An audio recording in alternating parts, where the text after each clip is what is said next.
Nesse momento, nós vamos ouvir a palavra de Deus. Estamos vivendo um tempo difícil, em que nós encontramos pessoas, ministros do Evangelho, que abrem a Bíblia e são capazes de pregar contra a própria Bíblia. Se valem de uma retórica perniciosa e, com muita habilidade, muitas vezes, tentam colocar uma camisa de força para proteger as pessoas da sã doutrina.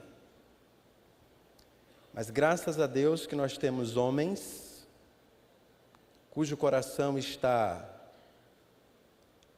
preenchido pela graça de Deus e carregam consigo o compromisso de expor a palavra de Deus e, com muita firmeza e hidratada essa firmeza de amor, nos estimula, nos encoraja a cumprirmos a nossa missão com fidelidade. Pastor Áquila tem sido um instrumento precioso nas mãos de Deus para abençoar o seu povo, e quero desde já manifestar a nossa gratidão a Deus por sua vida, prontidão em atender o nosso convite. Existe um baiano que está radicado no Rio de Janeiro, chamado Judiclei Santos, pastoreando a igreja do Jardim Botânico, primeira igreja. Conversando com ele, eu disse: eu preciso de um homem que tenha compromisso com a exposição da palavra de Deus. Ele disse: me dá algumas horas que eu vou pensar aqui e vou recomendar você.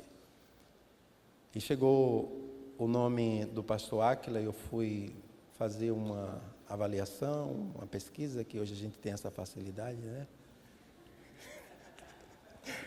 E disse assim: é esse homem mesmo. Muito obrigado. Prazer. Tá? E foi pela manhã, foi pela noite, ou pela tarde, e por certo será pela noite um instrumento nas mãos de Deus. Amém. Oremos. Bendito Deus e eterno Pai, nós precisamos da Tua palavra. Senhor Deus. Por isso pedimos, use o Teu servo para nos abençoar com a Tua palavra. Desobstrui e amplia as categorias do nosso entendimento. Senhor Deus. Quebranta os nossos corações, sim, para que sejamos receptivos à Tua voz e a nossa pronta resposta seja a obediência. Assim oramos, agradecidos em nome de Jesus. Amém. Fique à vontade, pastor. Obrigado, pastor Márcio. A paz do Senhor Jesus a todos os irmãos e irmãs nessa noite. Amém. A paz do Senhor. Vocês dão a paz do Senhor aqui? Desculpa. Cada povo tem um cumprimento diferente, né? Por isso que eu estou perguntando, de verdade. Graça e paz. Amém. Boa noite. Gente, que bênção estar aqui com vocês. Que alegria. Estou sendo muito abençoado. Pela manhã foi muito encorajado. Na parte da tarde aqui também. Uma bênção estar aqui com os irmãos. Que grande alegria. Saber que há um povo de Deus nesse estado tão amado por Deus, que realmente deseja um compromisso com a vontade e com a palavra do Senhor nosso Deus. Trago um abraço da primeira igreja batista de Muriaé, igreja que pastoreio nos últimos 9 anos. Tem sido uma bênção para a minha vida, para a nossa família, ali em Minas Gerais. Sou do Rio e estou há quase caminhando para 10 anos em Muriaé, tem sido uma bênção. e louvo a Deus por estar aqui. Trago um abraço também para quem não falei pela manhã, da minha família, da Andresa e nossos 6 amados filhos, aliás, 7 com a sobrinha que hoje mora conosco também. Louvamos ao Senhor nosso Deus por esse tempo abençoado. Eu vi alguns irmãos pela manhã que saíram daqui encorajados, além da palavra, a ter filhos. E muitos, vamos povoar essa terra, tá certo? Os muçulmanos têm 8 por 1. Então cada casal tem pelo menos de 8 para cima. Então estou chegando lá. Já estamos, minha esposa ligada, já estamos entrando na fila de adoção para ver se a gente arruma mais aí alguma criança, e a gente vai precisar do mistério da van, porque já não cabe mais. Pela manhã, trouxe a vocês aqui a santa e bendita palavra de Deus sobre o imperativo da fidelidade bíblica. É imperativo para nós que sejamos fiéis. E percebendo entre nós aqui, não só os pastores, mas também os músicos, os ministros de música, e também pessoas que respiram a igreja, eu quero trazer dessa noite a palavra de Deus, que está no 2º livro de Samuel, capítulo 6. E nós vamos ler os primeiros 15 versículos. 2º livro de Samuel, capítulo 6. Eu peço que você mantenha sua Bíblia aberta, porque nós vamos recorrer ao texto na exposição.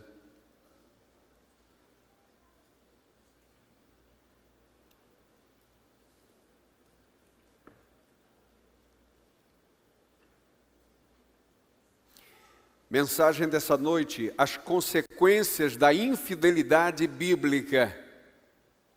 As consequências da infidelidade bíblica, ou infidelidade à palavra de Deus. Diz assim a santa e bendita, inerrante palavra do Senhor. Davi voltou a reunir os melhores homens de Israel, num total de 30.000.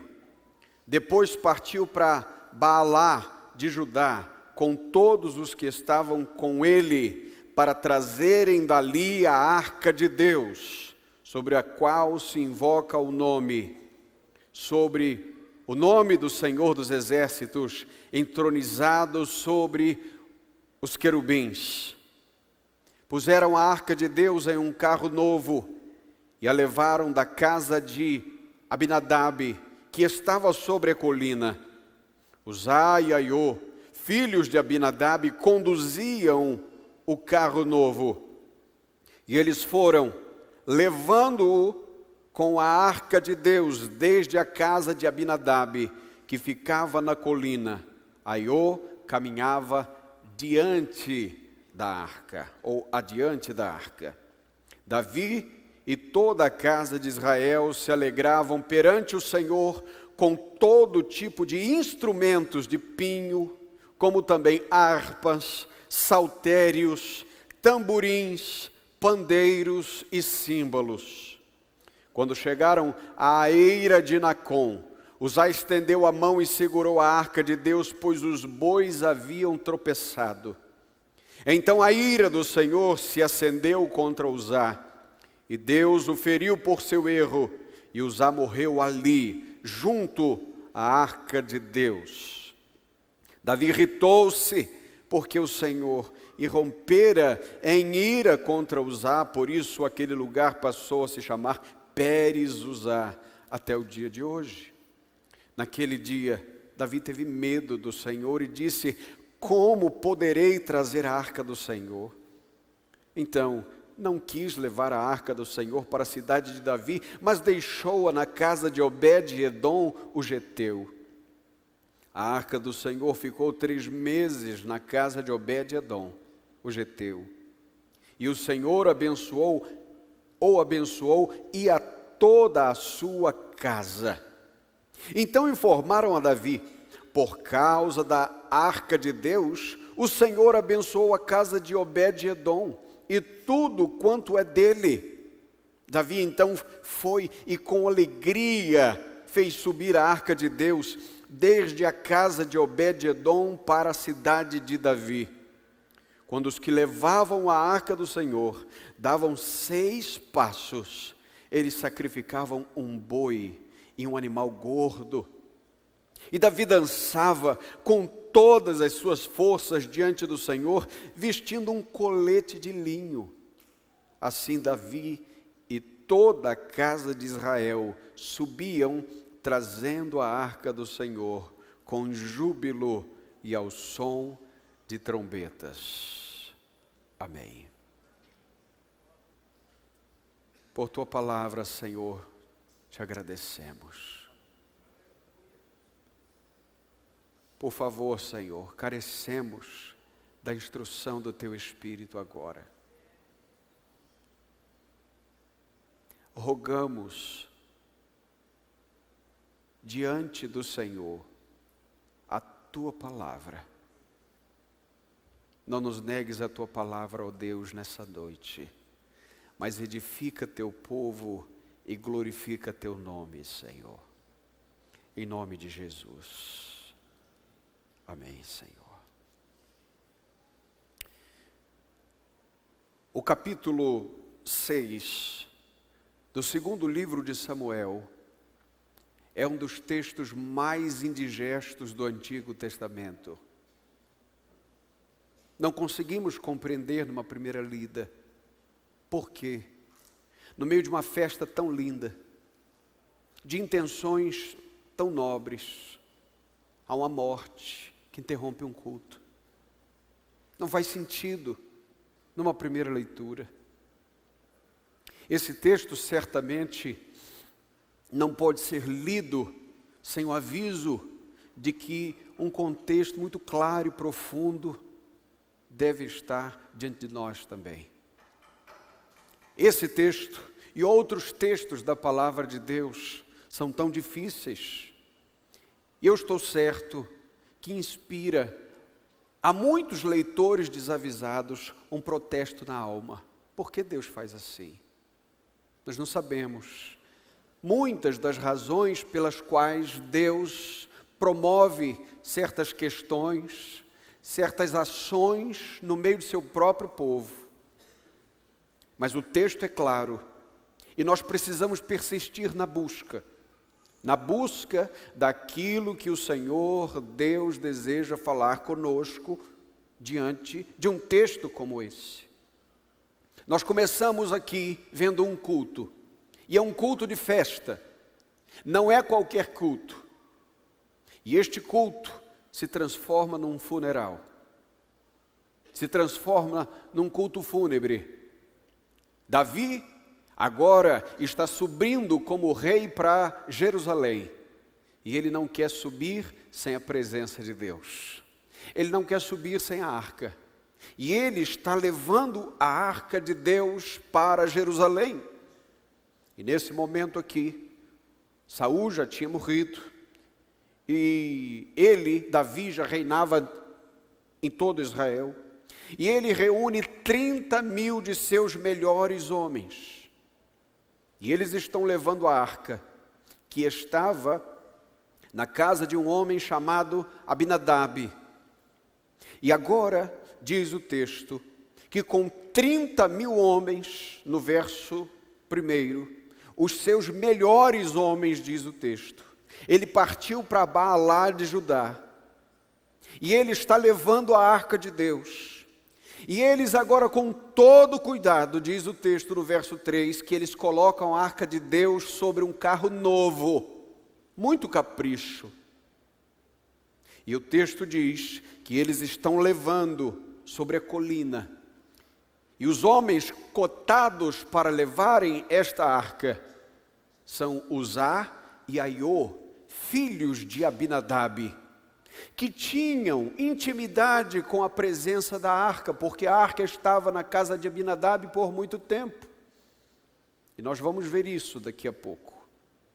E o fato é que o clima desta caminhada, desta romagem, desta subida, desta peregrinação em festa, era o melhor possível. O texto nos mostra que Davi e toda a casa de Israel se alegravam perante o Senhor, com todo tipo de instrumento de pinho, harpa, saltério, tamborim, pandeiros, símbolos, muitos instrumentos, muitos instrumentistas, muita música, gente fazendo a coisa da melhor maneira possível.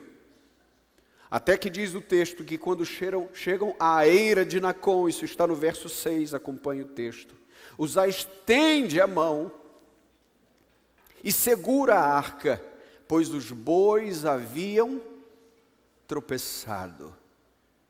Veja, Uzá não queria que a arca caísse. Uzá agora tenta tirar a arca de um cenário de vergonha e tenta colocar a arca no seu devido lugar, em cima de um carro novo, feito para aquilo, o carro novo, todos felizes. É nesse momento então, que a ira do Senhor acende-se contra Uzá, e ele morre ali mesmo. A ira do Senhor, diz o verso 7, se acendeu contra Uzá, e Deus o feriu por seu erro, e Uzá morreu ali, junto à arca de Deus, na hora do culto, no momento da festa. Não há muitas explicações no texto, mas todos, certamente aqui, parecem se alegrar. Só Deus não estava feliz com o culto, mas todos estavam felizes. Todos gostaram da música, todos gostaram da caminhada, menos Deus. Algo aconteceu, que Deus parou o culto e começou então um funeral.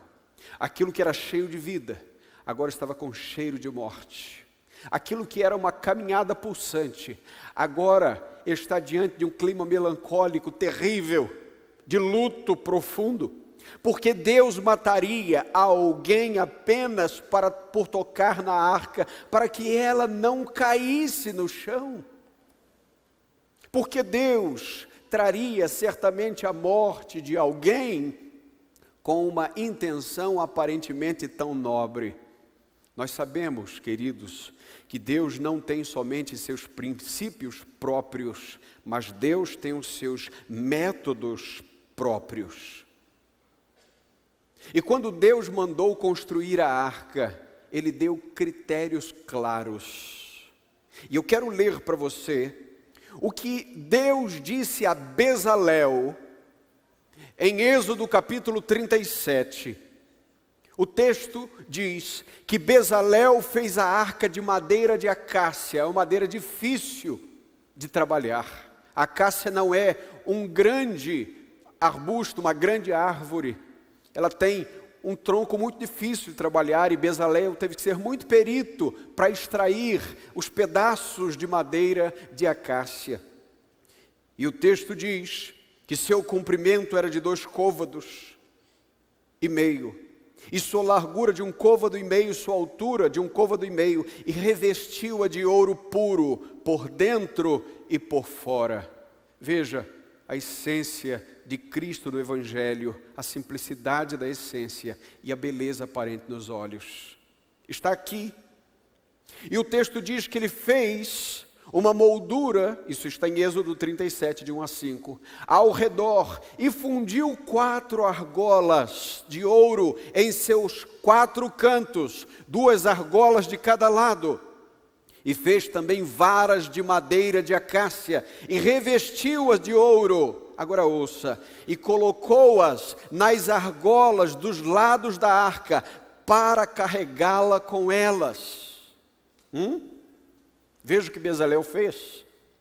Ele põe as argolas do lado de fora da arca, ele põe as varas de madeira com ouro em volta, para que a arca fosse levada nos ombros dos levitas. Bem, note aqui que Deus não somente fez a arca, ou ordenou que Bezalel fizesse a arca nas medidas, mas ordenou como ela devia ser carregada. Vocês estão compreendendo isso aqui? E aqui, queridos, diz o texto, lá em 1 Crônicas, capítulo 15, no verso 15, no texto correlato a esse, que os levitas traziam a arca de Deus com seus ombros, mas Uzá e Aiô tinham um esquema melhor. Eles sabiam a lei do menor esforço, eles sabiam como evitar a fadiga muscular se trabalhassem com a cabeça. E aparentemente tiveram uma ideia melhor do que a de Deus. Esqueça as argolas, esqueça varas. Agora nós temos um carro novo. Nós colocamos na lei do menor esforço. Se temos rodas, se temos animais, para que pessoas? Se temos as máquinas funcionando, se temos os melhores métodos hoje, talvez os de Deus estejam ultrapassados. Então fazemos do jeito que achamos que pode dar mais resultado. Mas para entender isso aqui um pouco melhor, eu preciso retroceder com você um pouco mais na história. Na época que o menino Samuel, este que fora profeta quando velho, ou já velho, ungiu Davi, quando ele era menino, e Eli ainda estava em ministério, em operação, houve uma guerra de Israel contra os filisteus. E nesse momento, você vai ver isso no primeiro livro de Samuel, no capítulo 4. Nesse momento, Israel teve uma baixa de 4.000 homens contra os filisteus. Perderam a batalha. E eles tiveram a ideia: nós perdemos a batalha porque nós não levamos a arca conosco. Se nós levarmos a arca, se nós tivermos a presença de Deus na arca, então nós vamos vencer essa batalha. E novamente, um confronto com os filisteus. É só que a matança foi maior. Israel não só perdeu a batalha, como não perdeu 4.000, mas 30.000 homens, mesmo com a arca de Deus no meio deles. Nós percebemos aqui que Deus já estava avisando para aquele povo que a sua presença não se faz com objetos e que aquilo que significava a presença de Deus havia se tornado um ídolo para o povo. E que eles estavam muito mais confiantes na arca do que no próprio Deus. Muito mais na arca de Deus do que no próprio Deus. Muito mais naquilo que representava Deus do que o próprio Deus. E com essa vitória sobre Israel, diz o texto, que os filisteus tomaram essa arca e levaram consigo e colocaram na cidade de Asdod, no templo de Dagon. E no templo de Dagon, por 2 vezes, Dagon amanheceu, se é que ele amanhece. Pela manhã ele estava com a cara no chão, caído, e eles levantaram. Mais uma vez no outro dia, ele estava de cara no chão. E eles disseram o seguinte: vamos levar essa arca para fora daqui. E é nesse momento que os homens da cidade começam a ser tomados por tumores. E eles enviam a arca para Gate. E lá em Gate, pelos mesmos tumores, os homens começam a padecer. Por fim, mandam para Ecrom. E os adivinhos de Ecrom dizem o seguinte: ouça, isso está em 1 Samuel, capítulo 6, a partir do verso 7. Nós vamos mandar essa arca de volta. Nós não vamos ficar com ela. Veja a ideia que eles tiveram. Eles não sabiam de argola, de vara. Eles não tinham que saber disso porque eles não eram povo de Deus, tudo bem? Olha o que eles fazem. Agora, diz o texto, 1 Samuel capítulo 6, a partir do verso 7. Fazei uma carroça nova. Tomai 2 vacas com crias, sobre as quais nunca foi posto jugo. Amarrai-as na carroça, separai os bezerros delas, deixando-os no curral. Tomai a arca do Senhor e colocai-a carroça no carro novo, e observai então, se ela subir em direção ao território de Bet-Semes, foi ele quem nos enviou este grande castigo, mas se não, saberemos que não foi a sua mão que nos feriu, e isto nos sucedeu por acaso.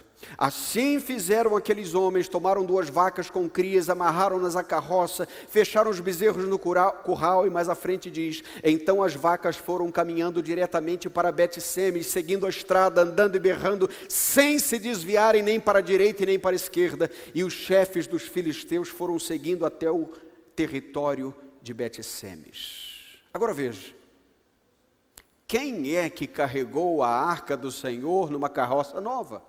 De quem foi essa ideia? De Deus? Não, de um povo ímpio, que não havia recebido a palavra de Deus sobre como fazer as coisas de Deus. Quando esta arca chegou na casa de Abinadab, ficou lá um tempo, Uzai e Aiô, que viram a arca chegar no carro novo, disseram para Davi, Davi, temos um jeito, sabemos como fazer. Uma carroça leva essa arca melhor do que qualquer levita. Deixa que os bois façam isso. Deixa que as máquinas operem. Percebemos, portanto, queridos, que há muita semelhança neste momento e muito mais semelhança de Israel com os seus arqui-inimigos, os filisteus, do que com o próprio Deus. E percebemos aqui então que é nesse momento que o povo de Deus ignorou a palavra de Deus e começou a fazer como o mundo fazia. A ira de Deus se acendeu sobre eles. A arca de Deus simbolizava a presença de Deus. E Uzá e Aiô acharam que as suas mãos eram mais limpas que o barro no chão. E eles tentam evitar que a santidade de Deus se macule, mas as suas mãos estão mais sujas. E agora, seus tamborins altos, a sua música, o seu culto, é rompido pela morte súbita. E ele não teve tempo para pensar a razão. Ele só queria, na verdade, acelerar a viagem, poupar os próprios ombros. E ele esqueceu que não fora chamado para guardar a santidade de Deus, porque é Deus que nos guarda em sua santidade. Diante disso, percebemos que Uzá e Aiô se acharam melhores do que Deus, quando Deus disse, faça assim, e eles disseram, temos uma ideia melhor. Maldita inovação geradora de morte, que possibilita o menor esforço para o corpo, mas sobrecarrega a alma de orgulho. Eu sei como fazer. Não importa se Deus não gosta tanto, eu sei o caminho dos resultados. Eu sei fazer a roda girar.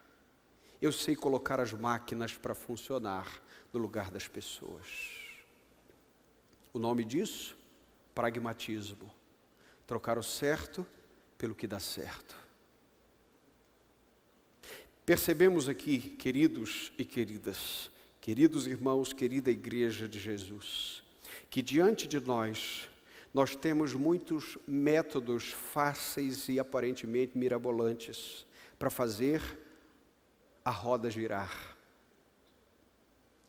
Nós sabemos do valor de muitas ferramentas, nós sabemos do valor dos comentários bíblicos, dos bons livros, mas perceba, quando eles se tornam a primazia do nosso coração, quando nós pensamos que as máquinas farão todo o trabalho que só o Espírito faria no coração, então estamos tentando tocar nas coisas santas de Deus com as mãos sujas de orgulho.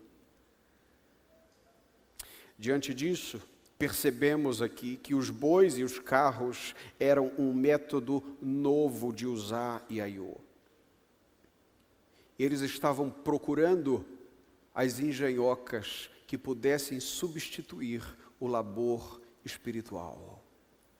Você sabe que há questões que nós conseguimos com alguns bons métodos, mas os propósitos de Deus são feitos e realizados pelo poder da sua palavra e pelo meio da oração. Diante disso, queridos e queridas, nós percebemos que o carro que Uzá mandou fazer, que Abinadab mandou fazer para levar a arca, agora era o carro que estava transportando o seu próprio corpo. Tornou-se um carro fúnebre, uma espécie de carro da funerária, porque tudo aquilo que Deus não mandou fazer e fazemos tem potencial de gerar a morte no meio do povo. E agora, aquilo que poderia poupar os seus músculos e o esforço, não pôde poupar-lhe a vida. Perceba, queridos e queridas, hoje temos igrejas e ministros que estão presos em processos de morte, porque em algum momento quiseram andar rápido demais para chegar onde Deus não mandou chegar, fazendo aquilo que Deus não mandou fazer, e via de regra para impressionar pessoas que nem sequer conhecem. Eles querem sim a glória de Deus em sua vida, mas não querem viver para a glória de Deus. Anseiam por respostas de oração, mas estão sempre poupando os próprios joelhos. Na verdade, eles não querem o Deus da oração, mas os resultados que eles podem arrancar de Deus. E muitas vezes nós vamos à oração para tentar tirar algo de Deus, até que nós descobrimos que a oração é uma boa forma de Deus tirar tantas coisas de nós. E nós saímos muito mais vazios do que cheios da oração, vazios do orgulho, vazios da empáfia, vazios de nós mesmos, mas cheios de Deus, porque quem chega diante de Deus com mãos lotadas não pode sair sobejando da graça. Já estão ocupadas as mãos. Há muitos que almejam uma vida de poder de Deus, mas não querem o compromisso com o Evangelho, que é o poder de Deus. E nós precisamos compreender que a presença de Deus na igreja não pode ser substituída por um espírito de luto por conta de nossa obediência. Nesse momento o texto diz que Davi irritou-se. Verso 8, porque o Senhor irrompera contra Uzá, e por isso aquele lugar passou a se chamar Pérez Uzá até o dia de hoje. Verso 9 diz, naquele dia, Davi teve medo do Senhor e disse, como poderei trazer a arca do Senhor? Os planos de Davi foram mudados, e Davi sentiu-se certamente responsabilizado por tudo aquilo. Por quê? Porque Davi era o líder. Davi deveria ter visto aquilo. Davi deveria ter lembrado, mas não lembrou. Ou se lembrou, negligenciou. Agora, uma alma não estava mais lá, uma vida fora ceifada, e agora ele está confuso, irritado. E o que ele poderia fazer? Não poderia fazer mais nada. A irritação, querido e querida, faz com que ele esteja lamentando de maneira profunda, e não é assim para todos os líderes? Não é este também, por vezes, o nosso problema? Por mais eficiente que você possa ser como líder, você nunca poderá, e eu nunca poderei, nós nunca poderemos mapear tudo que está ao nosso redor. Nós não somos a quarta pessoa da Trindade. Nós não conseguimos mapear o pecado dos corações alheios, mas precisamos pedir a Deus discernimento quando a morte vai chegando em som de festa. Precisamos compreender, portanto, queridos e queridas, porque até os mais espirituais, por vezes, se enganam em seus discernimentos. Lembra de Eli, quando olha para Ana? Você está bêbada. Tô não. Isso é tristeza. Quantas vezes os nossos diagnósticos não são precisos, e por mais espirituais que sejamos, precisamos por vezes passar por circunstâncias assim, para nos mostrar que nós precisamos mais de Deus. Davi está arrasado aqui. Davi está certamente triste, de luto, confuso, irritado. Isso não devia ter acontecido. Ele suspende o culto, suspende a celebração, desliga o som, guarda tudo.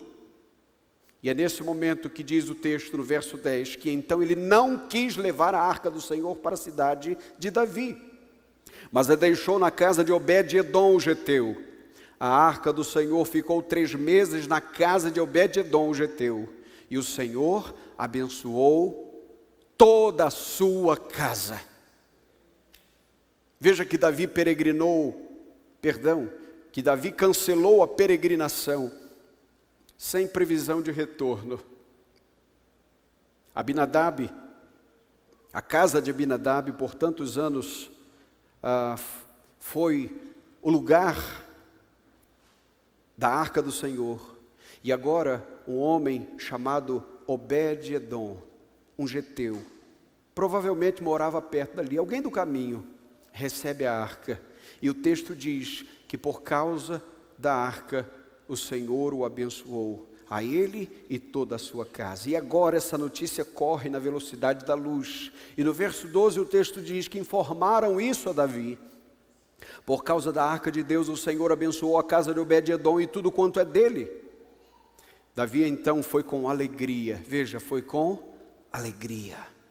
E fez subir a arca de Deus, desde a casa de Obed-edom, para a casa de Davi. Agora as notícias são alvissareiras, os ânimos retornam a Davi. E ele percebeu aqui, queridos, que o Senhor não feriu Uzá porque queria cancelar a festa ou porque queria cancelar a viagem, mas por causa da desobediência. Nós sabemos, queridos e queridas, através do relato do primeiro livro de Crônicas, que é um texto correlato a esse, vemos um outro ângulo. E o texto diz o seguinte: Davi disse, ninguém deve levar a arca do Senhor. Mas lá no final, nos versos 12 a 15, Davi disse o seguinte: vós sois os chefes das famílias dos levitas, santificai-vos vós e vossos irmãos, para trazerdes a arca do Senhor Deus de Israel ao lugar que lhe preparei. Agora ouça o que Davi diz para os chefes dos levitas: o Senhor rompeu contra nós, porque não a levastes da primeira vez, ou seja, vocês levitas deveriam levar e não levaram, porque não buscamos de forma correta. Então os sacerdotes e os levitas se santificaram para trazer a arca do Senhor Deus de Israel, e os levitas trouxeram a arca de Deus sobre os seus ombros, usando as varas que estavam nela, como Moisés tinha ordenado, conforme a palavra do Senhor. Agora estava tudo certo. Fazer a vontade de Deus do jeito de Deus, conforme Deus manda.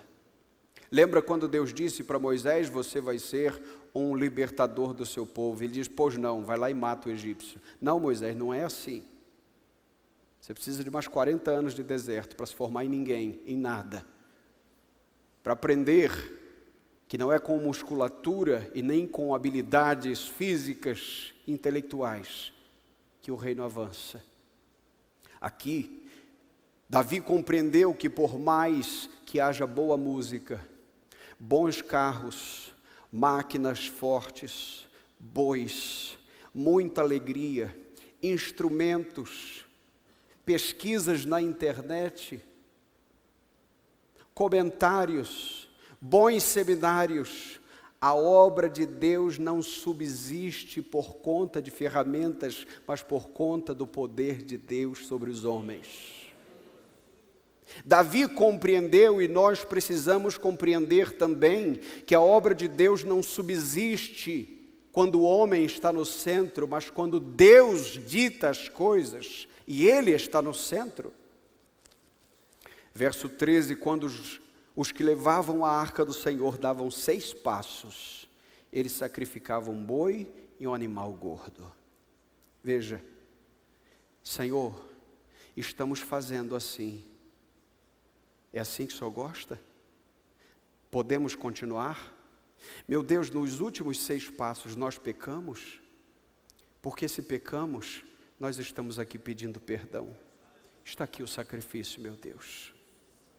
Meu Deus, eu só sigo se o Senhor deixar. O Senhor deixa? O Senhor quer? Eu posso? Sim, pode. Avança. É assim que Deus gosta. Não a galope.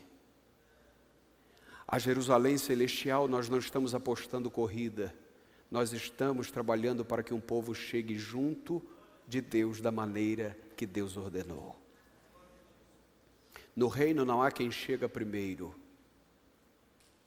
No reino, todos são servos e há um Senhor somente.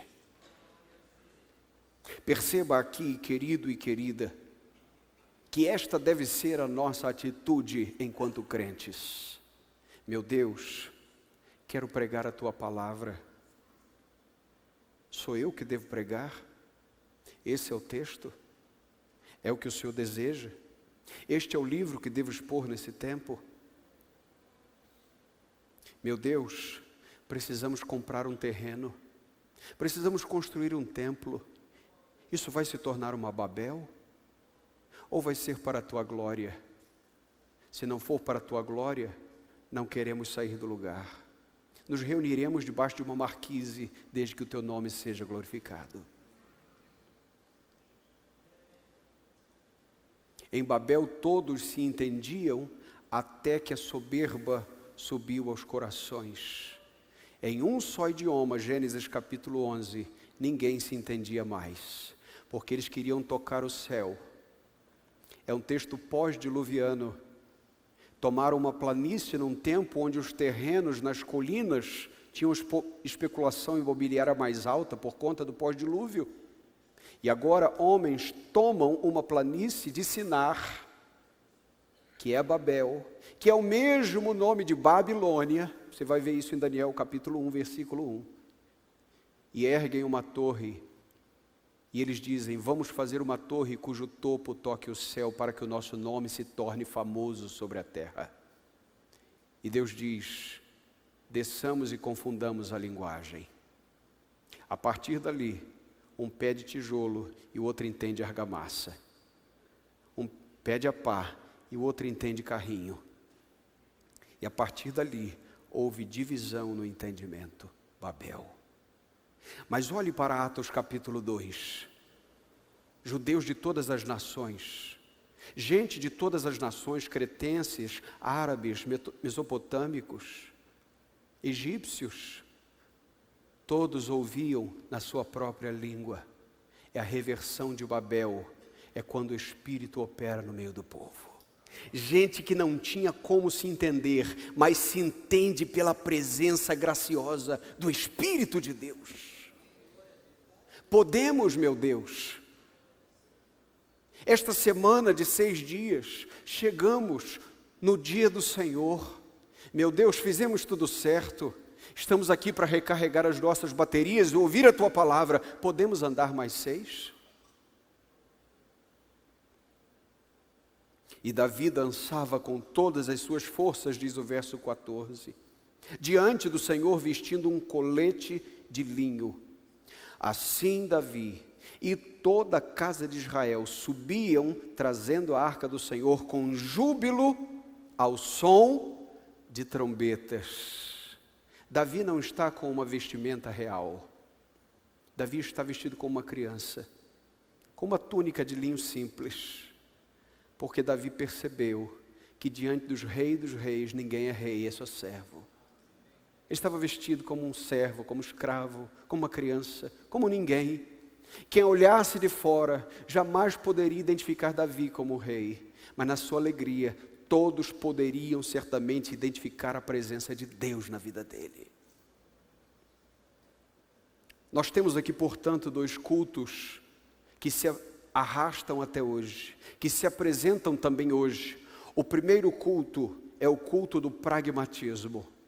Nesse culto tudo é válido. Se for para aliviar a carga de trabalho e gerar resultados, vale tudo. Argolas são substituídas por rodas e homens substituídos por animais ou por máquinas. O poder da oração é substituído pela força do marketing e a mensagem do evangelho pela mensagem da autoajuda. E o esmerar-se na palavra, o calejar a alma e os olhos de lê-la, agora pode ser substituído ou substituída pela próxima pesquisa no chat GPT. Começamos a perceber que no culto não só existe o usar, mas há também o aiô, porque o aiô é malandro. Ele está no esquema de usar, mas ele está numa distância tão segura que se der errado ele não morre, e a culpa é sempre do usar. E o aiô fica legal. Mas veja, aiôs que se cuidem, porque ele precisou providenciar o sepultamento do próprio irmão. No carro que saiu de sua própria casa, chegou agora com o corpo de seu irmão, apresentando ao velho Abinadab. Portanto, não é bom para ninguém desobedecer ao Senhor. O iludido Aiô não morreu, mas ele sabe aqui que vai passar o resto da vida pensando sobre como seria se ele tivesse obedecido a palavra de Deus. Este é o primeiro culto, o culto do pragmatismo. Mas há o segundo culto aqui, é o culto da reverência. E reverência não é fechar os olhos para cantar somente. Você pode ser reverente assim. Mas reverência é saber que o Cordeiro é digno quando ninguém está vendo. Quando o pecado se apresenta a você, e ele é bom, e parece doce, e você não o quer, porque quer mais Jesus, isso é reverência. O puritano Thomas Watson disse certa vez que enquanto Cristo não for doce, o pecado não será amargo. Ninguém está olhando, os membros da igreja não estão olhando, o pastor não está olhando, o pecado se apresenta e na alma há uma resposta: o Cordeiro é digno. Reverência. É saber que quando eu estou só, eu não estou só. É saber que eu teria todas as possibilidades de caminhar com os carros mais velozes, mas preferimos a presença vagarosa de Deus. Porque quem está na eternidade não tem pressa. Pressa é atributo do tempo. E o tempo é a duração da mudança. E Deus não muda porque é eterno. E é perfeito porque não precisa melhorar e nem pode piorar. Eu não posso descrer de um processo que vem desse Deus. Eu posso esperar. Eu posso caminhar vagarosamente no compasso da graça de 6:1. Trabalho e descanso. Trabalho e descanso. Este é o culto que Deus quer. Não há pressas pelos resultados, mas há um intenso desejo de dar frutos para a glória de Deus. E se as multidões chegarem, aleluia, seja glória ao Senhor. E se elas não chegarem, aleluia, glórias sejam dadas ao Senhor. Diante disso, queridos e queridas, com esse sentimento de reverência, de obediência, de arrependimento, toda a música, toda a alegria, toda a santa euforia, tudo isso é bem-vindo ao povo de Deus, porque agora o coração está no lugar, agora as prioridades estão corretas, agora Deus está de fato sendo louvado no culto da reverência, a alegria é tão bem-vinda que o culto pode seguir. Quando nós saímos desse ambiente e temos que tomar decisões, aí está também o culto da reverência. Quando tua esposa te irrita e você cala e olha para a sua esposa e sabe que antes que ela tenha lhe ofendido, ela ofendeu o coração do seu Deus e você não é mais digno que o Cordeiro, então ali você pastoreia o coração dela. Isto é reverência. quando tu corriges o teu filho, não com a ira pecaminosa, mas porque ele também ofendeu a um Deus que é santo. E você precisa conduzir o coração dele pelo poder do Evangelho. Então, você prestou o seu culto a Deus. As mulheres, quando ouvem a voz da serpente, sozinhas, e dizem, não é isso que Deus disse, não vou errar como Eva, eu sei o que Deus disse. Culto.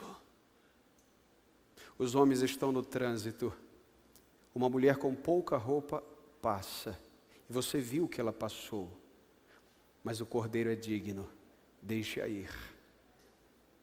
Culto prestado. Então chegamos no dia do Senhor, e podemos prestar agora o culto coletivamente que aconteceu no íntimo de cada coração. Diante disso, queridos, quero trazer aplicações finais para o nosso coração. A primeira aplicação: façamos a vontade de Deus da maneira de Deus. Se Ele mandou tocar na rocha, meu irmão, é melhor você não bater na rocha. Se Deus te der uma ordem para erguer o cajado, é melhor Moisés erguer o cajado, porque é dessa maneira que o mar vai se abrir. Se Deus decidir que Golias vai cair só com uma pedra, lance-a, porque ele cai. É Deus quem decide quem fica de pé e quem cai. Se o Senhor mandar lutar, lute mesmo que você não seja forte. Se Deus não mandar lutar, apenas cantar, cante mesmo que você não seja afinado. Se Ele te der uma ordem para completar as águas das talhas, então vá ao poço com baldes, Ele sabe o que está fazendo. Quando o Senhor nos mostrar o caminho da sua vontade em sua palavra, pode parecer que não é o melhor, mas é o certo a fazer. O fato é que Deus não nos chamou para avaliarmos as suas ordens, Deus nos chamou para cumpri-las. Não somos pessoas que avaliam as ordens de Deus.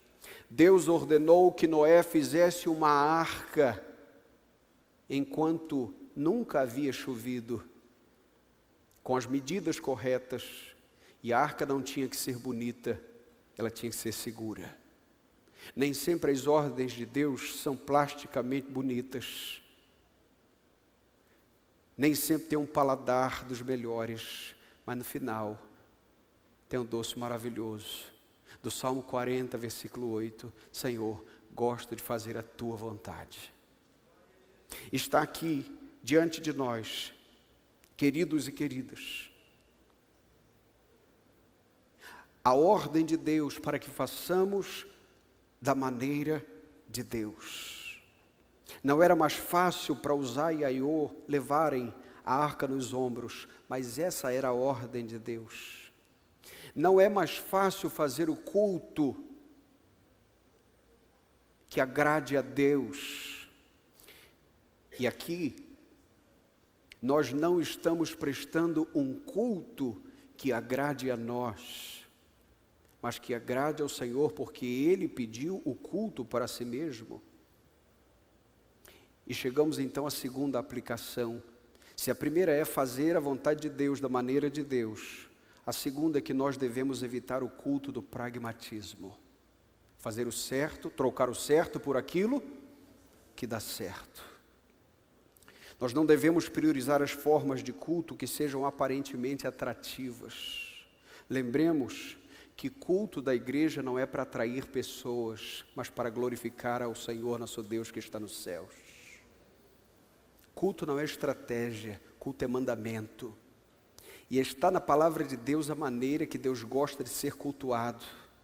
E eu não preciso dizer a Deus que os carros novos estão a postos. E nós não estamos falando aqui de elasticidade de uma liturgia moderna ou arcaica, não estamos falando disso aqui. Nós estamos falando daquilo que Deus gosta e daquilo que Deus odeia. Nós estamos falando de Cristo no centro e o homem no centro. Nós estamos falando de uma igreja que tenta atrair pessoas para si e crentes fiéis que buscam fazer a vontade de Deus, levando Deus às pessoas. O culto da igreja já é uma manifestação pública da glória de Deus. E nós precisamos lembrar que as nossas invencionices nunca trazem resultado de vida, só tragédia. E essa é a razão pela qual tantos nascem na igreja, são apresentados na igreja, casam na igreja, são velados na igreja, mas vão direto para o inferno quando morrem, porque não estão em Cristo, somente na igreja, somente no hall de membros. Deus ordena que o justo viva pela fé, mas o Zá quer viver pelas obras. Ele ordena que congreguemos, mas o Zá já tem os seus meios de não congregar. Ele diz que nós precisamos de líderes espirituais para a capacitação da vida cristã, mas há muitos que estão atrás de gurus. Deus manda buscar as escrituras, mas fica mais fácil apenas receber um conteúdo online. Deus dá um local de trabalho para você como seu campo missionário, mas talvez aquele campo missionário, ao invés de sê-lo, se torna um campo de pecado, um antro de corrupção. Deus dá a você um dom, mas você deseja um cargo. Deus dá um filho, mas talvez ele se torne um ídolo. Deus dá recursos, mas para muitos ele se torna mamon. Ele ordena o culto, mas há muitos que preferem entretenimento. E eu estou certo que hoje nós precisamos de menos entretenimentos nos cultos e mais cultos nos entretenimentos. Terceira aplicação: ore por pessoas e não por métodos. Há muito dessa busca de métodos. E veja, eu estou certíssimo que há métodos que Deus instrui o coração para cumprir os seus propósitos e princípios. Não estou demonizando os métodos. O que eu estou dizendo é que Deus unge pessoas e não métodos. E pessoas ungidas, fazendo o que é certo para a glória de Deus, agradarão o coração de Deus. E para muitos, para a grande maioria, que não sabe o que é uma igreja, ou que é uma igreja saudável, se a igreja está cheia, se a liturgia está vibrante, se os músicos estão bem ensaiados, se as finanças estão avolumando, se a igreja está crescendo, então toque os bois, porque a coisa está funcionando. E nem sempre aquilo que é aparente está agradando ao Senhor. E essa é a razão pela qual há tantas tragédias no meio do caminho. Portanto, a terceira aplicação, nós precisamos orar por pessoas e não por métodos. Quarto e último lugar, enquanto nós estamos trabalhando no reino, nós precisamos olhar para Cristo. Vamos juntos, precisamos olhar para Cristo. Eu me lembro que meu pai, falecido pai, pastor Evandro aqui conheceu, meu pai querido, faleci em 2012, pastor também. Que falta que eu tenho do meu velho. Mas eu não o perdi, eu sei onde ele está. E só perde quem não sabe onde está. Ele está com Cristo. Mas ele contava de um jovem que queria aprender a arar a terra. E ele foi a um experiente lavrador e disse: ajuda-me, ensina-me a arar a terra. Ele disse: pois não. O segredo aqui não é outro. Você tome o arado e olhe fixamente para algo. E você caminhe fixamente para aquele algo. E vai ficar tudo certo. No final do dia, aquele homem volta e a terra está toda mal arada. E diz: o que houve? Olha que tragédia que está isso aqui. Ele disse: você disse para eu olhar fixamente para um ponto, e assim eu fiz. Você não é possível. Para onde você olhou? Pois não. Naquela montanha lá tem uma vaca. E onde ela ia? Eu ia atrás dela. Eu não tirei os olhos dela. Deu nisso. Deixa eu lhe dizer, olhando pelo retrovisor da história, tantos caminhos tortos nossos, num tempo em que nós não olhamos fixamente para aquilo que não se move, Jesus Cristo. Quantas vezes nós precisamos acertar o passo e não a velocidade? Nós precisamos acertar a direção, o alvo que é Cristo. E se nós estivermos com os pés deste mundo empoeirados, que estejam, mas olhando para Cristo, se nós fizermos a oração que Jonathan Edwards fez, ó Deus, grave a eternidade dos meus olhos, então os nossos caminhos serão caminhos de retidão. Porque aqueles que olham para Cristo estão andando no caminho plano, no caminho reto. Agora veja, Cristo é a pedra onde tropeçam os bois, porque Ele é a pedra de esquina da igreja. Mas Paulo, escrevendo aos Romanos, no capítulo 9, versículo 33, vai dizer que também Ele é pedra de tropeço. É a pedra de tropeço e ofensa para os desobedientes. Por que tantas coisas tropeçam? Porque Cristo se opõe aos orgulhosos e aos desobedientes. Porque Babel não deu certo? Tinha recurso, tinha gente, tinha mão de obra, tinha tudo. Mas Deus não estava lá. Não é o movimento que vai do chão para o céu. Não é Babel, é Atos 2 que vem do céu para a terra. O Pentecostes é a reversão de Babel. E o culto da reverência é o arrependimento do pragmatismo. É dizer, Senhor, eu quero fazer do jeito que o Senhor gosta. Hebreus capítulo 12, eu concluo, caminho para concluir, ele diz, por isso recebendo um reino inabalável, sejamos gratos. Veja, recebendo um reino, não conquistamos, o reino foi recebido por nós. Sejamos gratos. E dessa forma, adoremos a Deus, ou seja, adoração, de forma que lhe seja agradável. Adoremos de forma que lhe seja agradável. Não é o que eu gosto. A pergunta no culto é, Deus gosta? A minha pregação, Deus gosta? É assim? E veja, de forma que lhe seja agradável com reverência e temor, pois o nosso Deus é fogo que consome.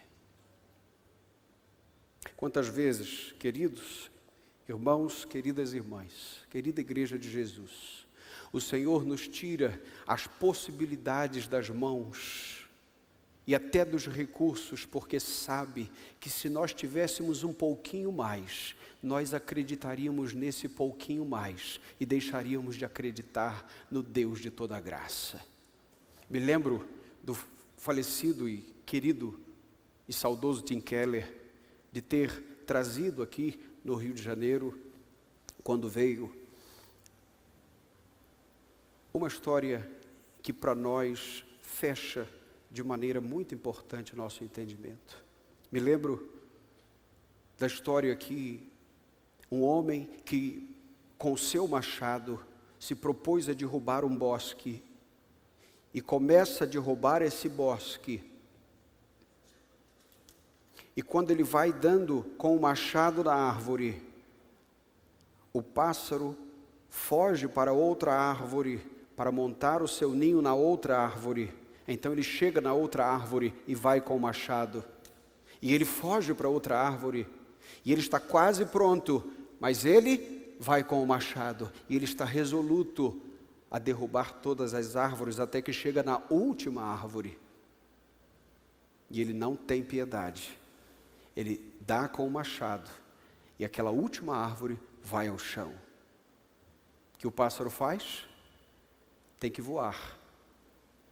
E encontra então uma rocha alta e lá consegue pôr o seu ninho, onde ninguém podia derrubar. Por vezes, Deus tira de perto de nós, tira de nós os recursos que nós gostaríamos de ter. E Ele vai derrubando um a um, vai derrubando cada esperança tola que nós temos, para que a nossa esperança esteja somente na rocha que é Cristo.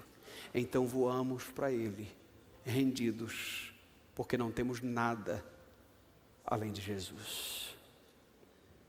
Vamos orar. Nosso Deus, obrigado por Tua palavra, Senhor.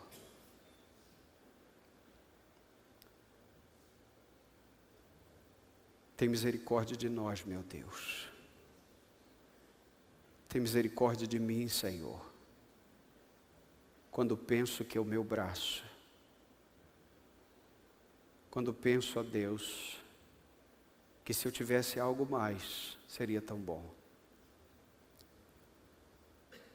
A Tua graça nos basta, Senhor, e que o Teu poder se aperfeiçoe na nossa fraqueza, e que seja o nosso culto de reverência para a Tua glória, para o Teu louvor, em nome de Jesus. Amém, Senhor. Deus abençoe a todos.